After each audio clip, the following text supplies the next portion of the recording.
Second, while I get my Facebook camera set up, if I ever can, without infringing on this camera. Just a second.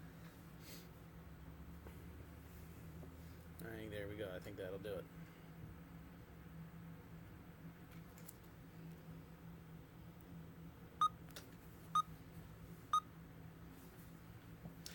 Good morning.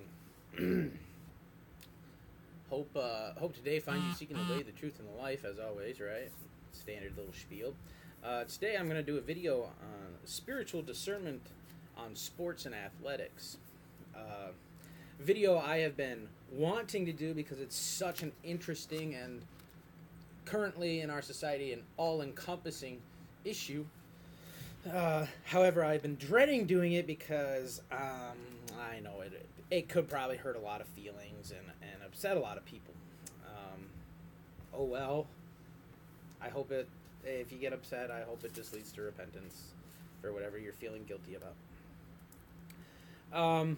So I guess I'm just going to go right into it. Once again, this is not a video you need to watch. It's just something to listen to. So, I don't demand your full sensory attention. It's better suited if you're, in the car or doing chores around the house, or I don't know, maybe even if you're working out or something. All right, so I have a couple scriptures I'm going to read. I have a very short essay. I'm writing a book-ish, trying to, of, essays on topics which are, just kind of like the videos, really, but in print form. So I have a very short essay that's not even close to being finished. It's just a little bit to kind of set the tone for the video. So I'm going to get right into the scripture reading. Have nothing to do with irreverent, silly myths. I'm not saying sport. I'm just saying this is part of the scripture. Rather, train yourself for godliness. For while bodily training is of some value, godliness is of value in every way, as it holds promise for the present life and also for the life to come. The saying is trustworthy and deserving of full acceptance. For to this end we toil and strive, because we have our hope set on the living God, who is the Savior of all people, especially of those who believe. And then here's another one of my favorite passages. You'll see where I get kind of my inspiration to do things the way I do things. Share in suffering as a good soldier of Christ Jesus. No soldier gets entangled in civilian pursuits, since his aim is to please the one who enlisted him. An athlete is not crowned unless he competes according to the rules. It is the hard-working farmer who ought to have the first share of the crops. Think over what I say, for the Lord will give you understanding in everything.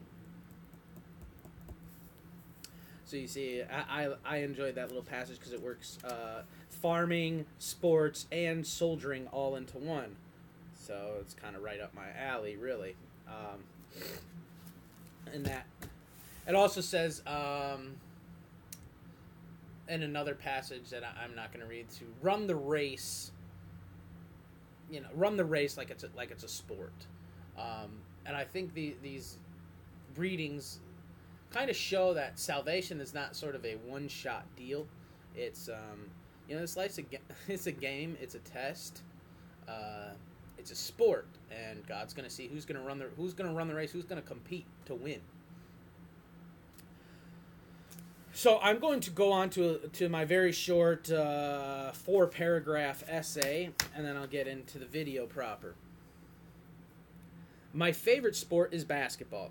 I enjoy the movement, the pace, and the essence of the game. When played true to original form, it teaches and instills in its players. It also fits in perfectly with our disposition as seasonal characters. Basketball was invented as a way to keep farm boys in shape and ready for the spring season during winter. The spring lag is terrible for labor-intensive, non-industrialized farming because after 3 to 4 months of relative idleness and inactivity, all of a sudden a whole bunch of work needs to be done. So it is a terrible strain on the body. Lots of soreness and stiffness when there is a lot of moving and shaking to be done. Basketball's principles clearly speak to the faithful virtues: patience, teamwork, discipline, sticking to the game plan. But sports, as fun as they are, like anything, are such a vehicle to temptation. It is, essentially, a fantasy world. It is, in my estimation, only truly idolatry, though, if we center our lives around it. If we derive our purpose, happiness, and validation from it. Do we spend more money on it than charitable causes? How much do we think about it in proportion to other things? Do I look forward to fellowship through watching or playing a game more than I do fellowship with people in the Lord? Would I rather hear how God is working in someone's life, or would I rather talk to someone about something troubling them than argue about who is the best running back? Sports also run the risk of being ruinous to the body. There are so many would-be stories of sports success suddenly cut short by an unforeseen injury.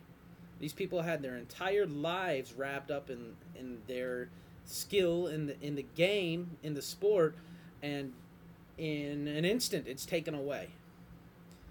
Do we risk life and do we risk limb and endure pain for a ball or a point, but not for our fellow man? As a man or woman, is the amount of physical exertion and risk expended really a fruitful focus of life? Point being, after a victorious sports game, nothing is built. No seeds are planted. No wounds bandaged. It is not the games in themselves that pose the danger. It is what the games replace. Just imagine if people could get together and work with the physical and mental intensity to solve real-life problems as they do to win a game. I'm not saying that it never happens, but I think the point will ring true to anyone ready to understand it. Nobody with some knowledge and a timeline of the matters can deny that sports in this country have risen in correlation with the power of the central government and the industrial debt wage slave system. That's because it is an intent, purposeful agenda of the spiritually wicked in the high places and dominions of the earth to keep people distracted from what they are doing, with an endless montage of highlight reels, statistics, and storylines derived from the alternate reality that they created. Since the beginning of my, what I hope to be a book essay on sports and athletics. So, as I seem to have just been focusing on the bad, I guess I will, I'll start with the good. What are the good things sports teaches? Well, I think it somewhat depends on the sport. Personally, I'm a fan of basketball. I don't have really any use for football. Personally, I think it's rather vain, and, it's like war simulation. That's just all there is to it. I was once, working in a lumber yard, and I heard a guy who played or was contemplating playing semi-pro football, and he said, there's just no feeling like it in the whole world. Being on the football field's like being a gladiator. And I had to just bite my tongue. So, sorry, I was trying to get going on the good, but football to me is it's like a meat grinder. Anybody who's played it knows what I'm talking about, and anybody who watches it knows what I'm talking about. And I'm not talking about soccer. But beyond that, sports teach self-discipline, to have faith in the game plan. That's they teach some good virtues, not to get if you miss a shot. So I guess the point of me saying mentioning basketball versus football is basically all my sports references are pretty much going to be basketball. because that's what I played and that's what I'm interested in. Still am to this day. So that's why I mentioned that. So I'll just go off basketball. Basketball teaches, it teaches self-discipline. It teaches patience. You got to work at it to get better at it. Those dribbling moves, the jump shot, those things don't come free. You got to put your time and effort and focus into it. Teamwork teaches you, if you miss a shot, don't get emotional and give up. If you let your emotions get into the game, which is a symptom of somebody who's living through the game and seeking their validation through the game. If you let your emotions get into it, when you miss a shot, you're going to get upset. And then you're going to try to, fix that somehow. So then you go take another shot and that misses. Then you get more upset. And it just keeps messing. You let your feelings get in the way of your wisdom and judgment-making abilities. So, teamwork. Upbuilding your team, not letting if a teammate misses a shot or blows a defensive assignment, you don't let that get to you and give you a all huffy-puffy attitude. Go sit down on the bench and say, it's okay, come on, get back in the game. You forgive, right? You get back to it. So there's some definite moral virtues I enjoy that sports teach. I pretty much, I don't insist, but my children and I, we they learn how to dribble a basketball and they learn, pass and shoot. They're learning that kind of stuff. It helps them. It's helping their body. It's helping them, spatial relations, some physics. You can be surprised what a child's brain might be able to learn just from watching a ball bounce. And, I like to teach. I use it as a purposeful tool to teach, my kids not to give up. If you miss a shot, keep shooting. Keep shooting. Keep practicing that form. Keep doing it right. And it'll go in. Don't worry about it. Just be patient. You got to be patient.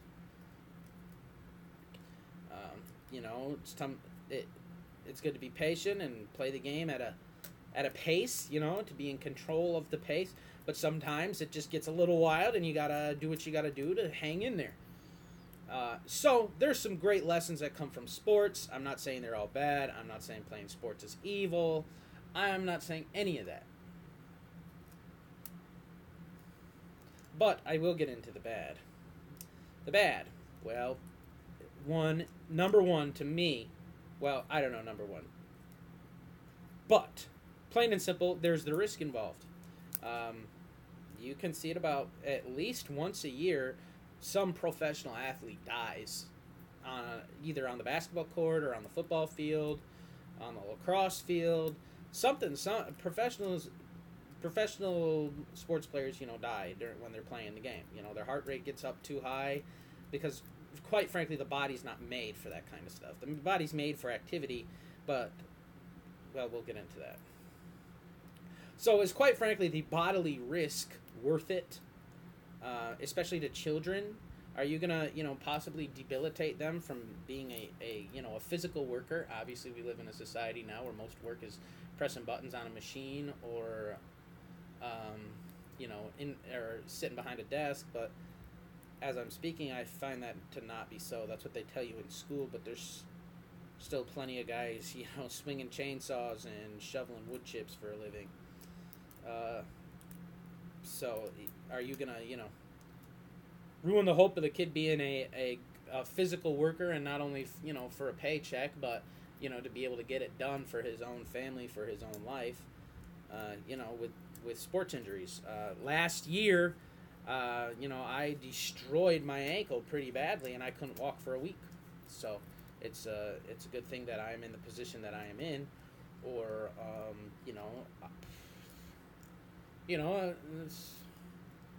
a couple weeks with a sports injury, lose your job, can't show up to work. Who knows what can happen for a grown man in such a scenario, right? Just for a few minutes of whatever you get out of sports. So number 2 on the bad side is drain of resources, time, money. How much time and money is spent on sports? Like I said, something at the end of the day that literally solves no problems. It doesn't. You can come into a sports game with all your problems, and you might forget them for a while you're playing, but then afterwards, the problems are still there. If you watched my personal testimony, you'll find that that's what a big part of my life became after high school, was basically escaping reality and escaping the mess that was my life through playing sports. I just play basketball all day. And for a while, when I was living in Massachusetts, I was getting really good. And I thought that validated me. I thought that made up for the fact that my life was a mess. Because at least I'm good at basketball, right? At least, and I got a lot of joy, got a lot of, endorphin rush. I'd be able to hit somebody with the crossover or step back three. And I thought that made, it sounds silly now, but at the time, I thought I was the man for it. So you see, the spiritual lessons are there, if you want to use sports as a tool to teach them, or you can teach them, to get mad on the court, fight if somebody dunks on, it can go both ways. When sports are played with a right spirit, they reinforce the values you want to teach, but at the same time, inherently in and of themselves, they don't necessarily teach you that.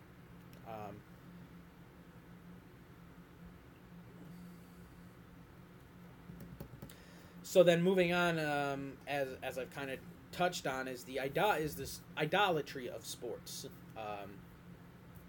That's pretty obvious. People's lives revolve around their sports team. They're quite frankly, worship their favorite players. And no, they don't literally bow down, but they do in spirit. I don't want to say I don't want to say things that are too drastic or out there or wrong, but some of the stuff it's going to get offensive to some people sometimes, and that's all there is to it. And I just pray that it blesses them eventually in time. But, a lot of people's favorite athletes is a big source, one of their sources, if not the main one, of happiness, of joy, of excitement. They look forward to this game. When they make a great dunk, it's just, I gotta watch it over and over again. How awesome was that? I get it's cool and everything, but what does that guy do for you? He doesn't know. Sorry, but he doesn't know your name. And you can say, that's selfish. You don't care about people who don't know you. No, but for all the time and energy we're giving them, what are they giving us? A few moments of endorphin rush? What? For all the money they're getting paid, for all the time we give them, it sure doesn't give us a whole lot. That's my point. So, the idolatry comes from when our lives, it's the centerpiece of our lives. It's the source of our happiness and joy. Speaking of idolatry, I'll tell you, when they would have the games in ancient Rome, at the end, as far as I'm aware, the tradition was that they would crown the victor of, especially the chariot race or the gladiator tournaments. They would crown them a god. And they would say that you are the true god of the people. The gladiator in the arena, and this isn't a gladiator movie reference. It's true, but it's funny how it fits into the movie. The gladiator in the arena had more power than the emperor.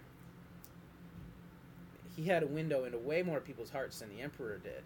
You see, so this whole, and yes, a lot of the gladiators were, co-opted.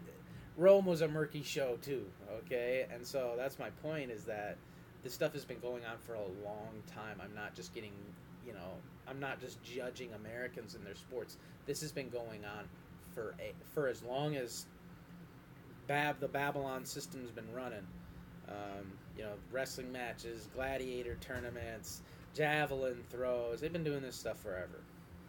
Because it's a sideshow. It gives the people something to talk about that, as a ruler, you created. So therefore, you can control the discussion. Which flows right into the next point of my outline, which is the agenda. Social programming, social engineering. Well, how is this done? Well, you say, oh, it's sports. How do you engineer sports? Are you saying they're all rigged? They can't be all rigged. No. Nope, that's not what I'm saying. I, for a while, thought all of sports was, like rigged or something, like almost a complete TV show. Whatever. That's not what I'm saying.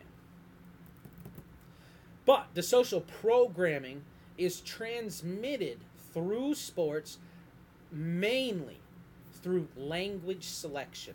Now, I pray a good few people will make it 20 minutes into this video. I hope you do, because this is a big point. And I think I'm going to do a separate video on this also, just to try to drive it home and spread awareness of it. Watch sports. Okay, go watch them. Sit there and don't watch them to get into it. Study it. That's what I do. I enjoy the game. I enjoy watching what the players do, but I also understand there's more at play here. And so what I really like to watch, what I really like to do is listen for the word selection of the commentators. See, because the commentators are what people are hearing while they're sitting there watching the game. The commentators have almost become beta, like a beta track playing in their mind. You see, they don't really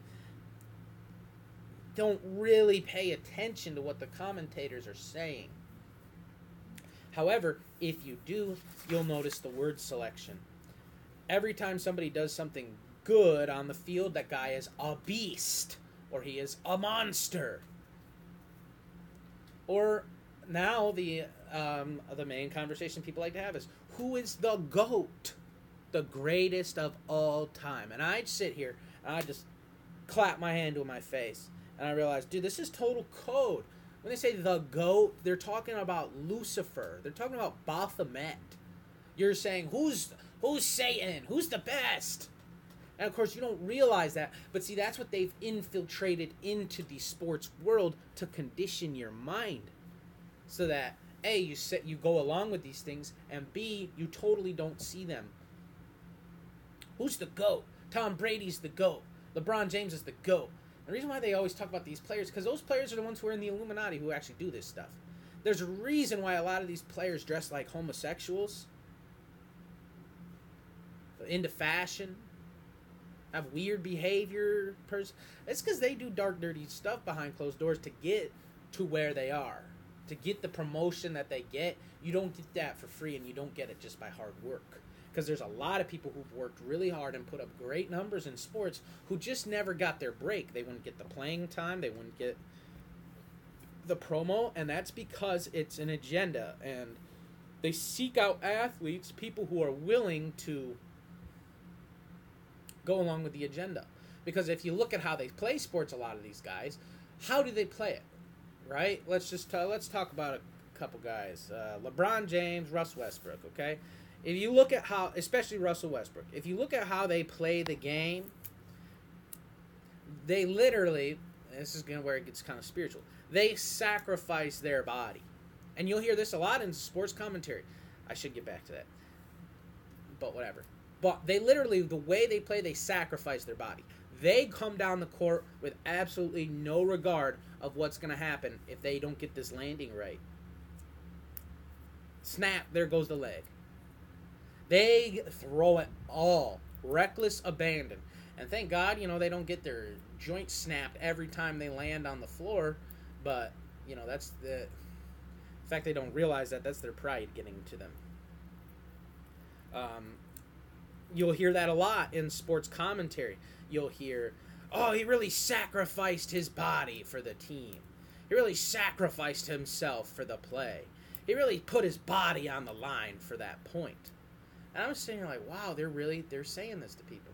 So you see, the whole point of sports is basically is to manipulate people's minds, in my opinion, towards war. Towards being willing to get out there and do that kind of stuff. So my main point, right, of all that was just, when you watch sports, listen. And I know most people who are probably this far in the video don't watch sports. But if you do, if by some chance God led you here and you still do that stuff, and I watch sports too, but I don't. Anybody who knows me knows what my priorities are. I like to play them still. Fatty's still got the good jump for him. So, but they're not the center of my life. It's not my religion.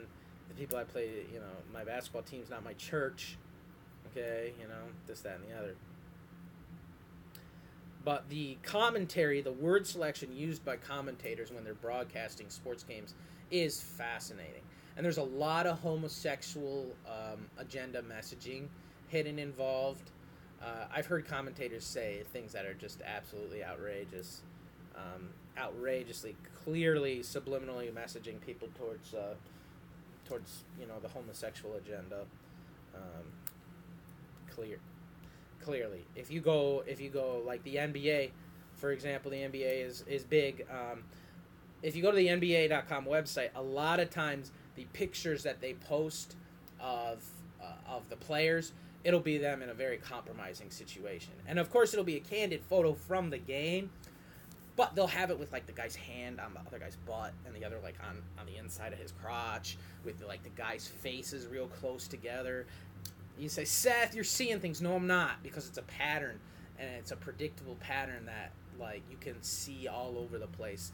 If you decide I've been informed of it, okay, now I'm going to look into it. I'm not going to just take somebody's word for it that this stuff is going on. I'm going to actually take time. It's been years to study and see if this is legit or not. And unfortunately, I got to tell you, it is.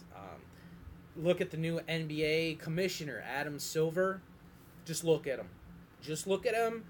Don't blind yourself with, I can't judge. Just look at the guy. The guy clearly runs up in the NBA players. And you can tell by how he grabs them when they come up for their draft selection. At some point, you have to be willing to open your eyes and, judge and have an opinion and see what's going on in the world. You do. Jesus said, for judgment I came into this world. That those who... This is one of my favorite verses, and I've been saying it over and over again lately, but I can't remember it word for word. John 9:39. Boy, this is marked up.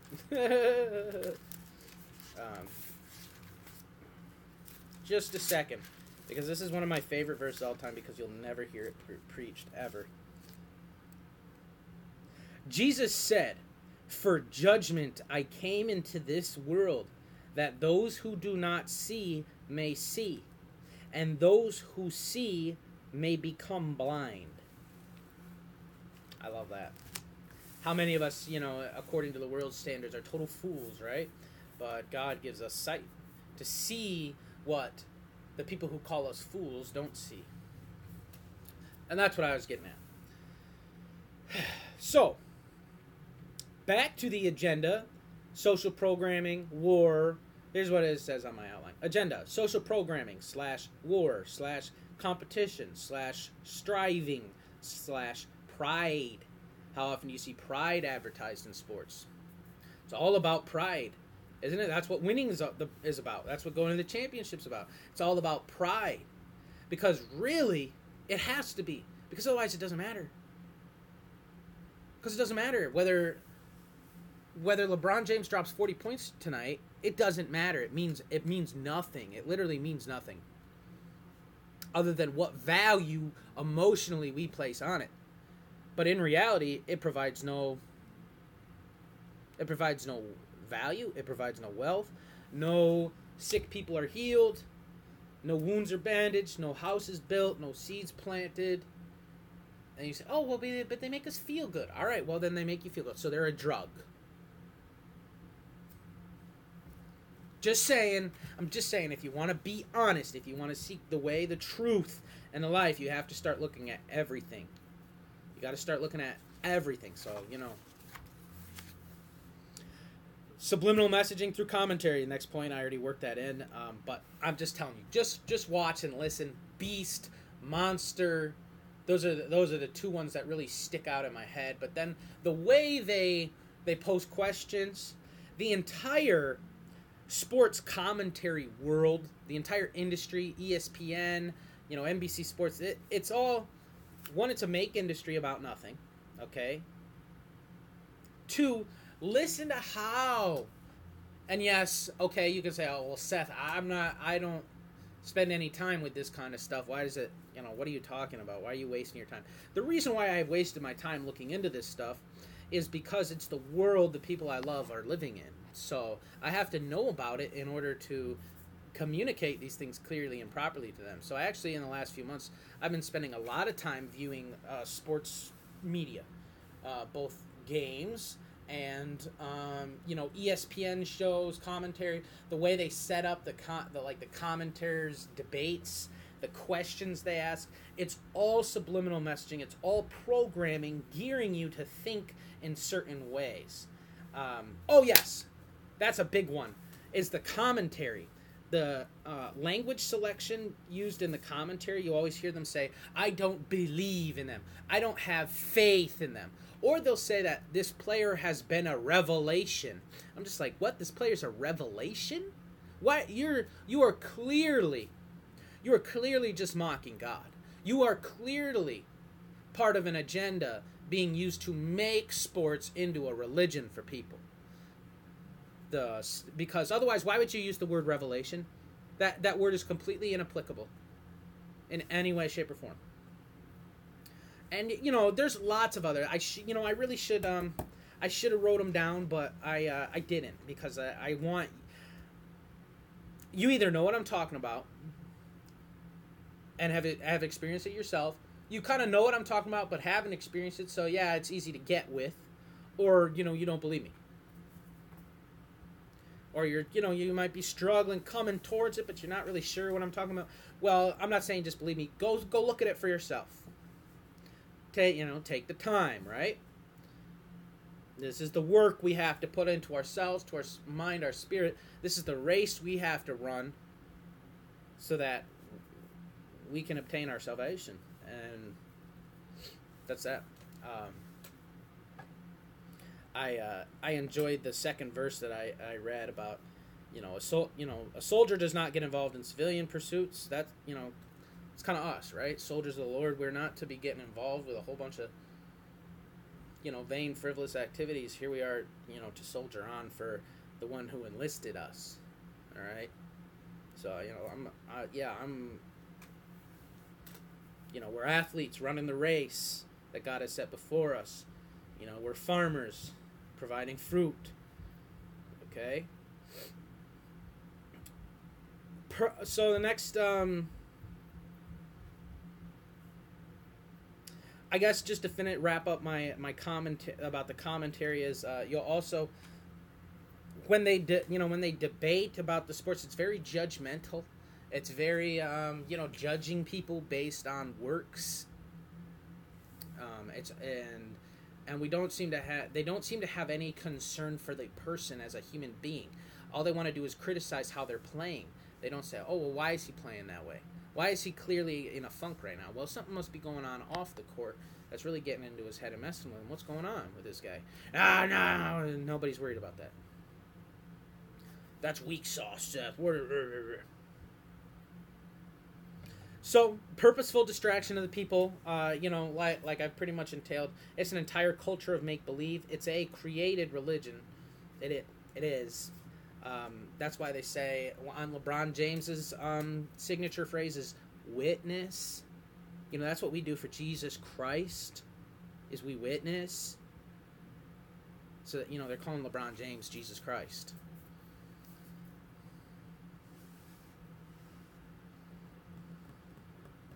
It's very it's wicked blasphemous stuff.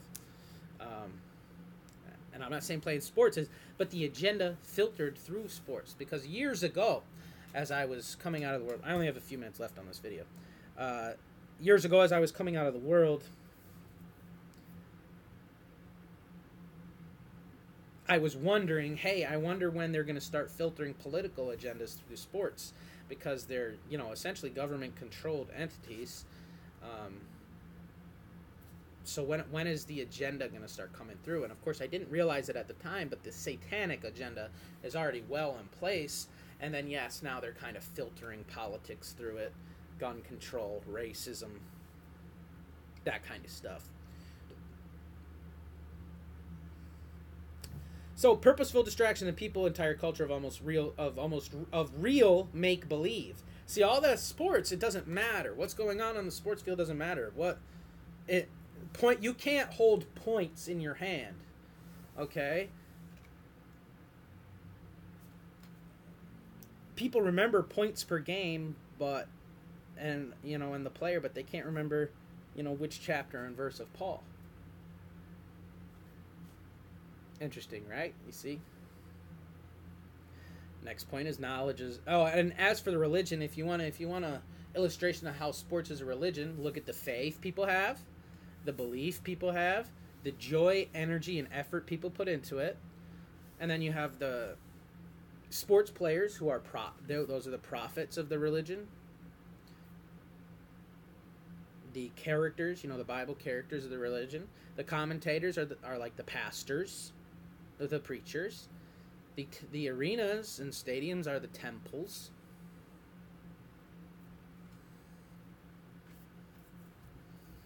And all that money you spend is your donation.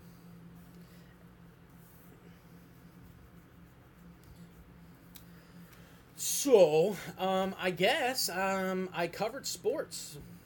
It's good. They're good things to teach kids. I like sports when they're games. I like sports when they're games. To play with friends. To teach children. Yeah, maybe even some serious competition. I enjoy some serious competition. But then when I'm in serious competition, how much does that, lead way to being a temptation towards so many other things?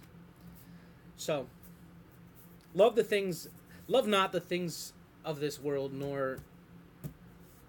love not the world nor the things in it, for this world is passing away. I would not be surprised if we had nice games in heaven, but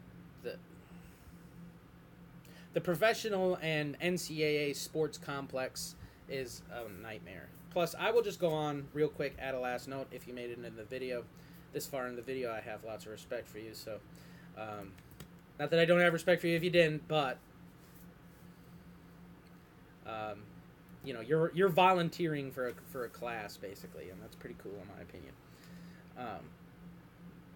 Look at, and I saved this for last because I know a lot of people won't get there, so I know this is a harsh part. Look at parents of children. Oh, my YouTube camera is... Look at parents of children.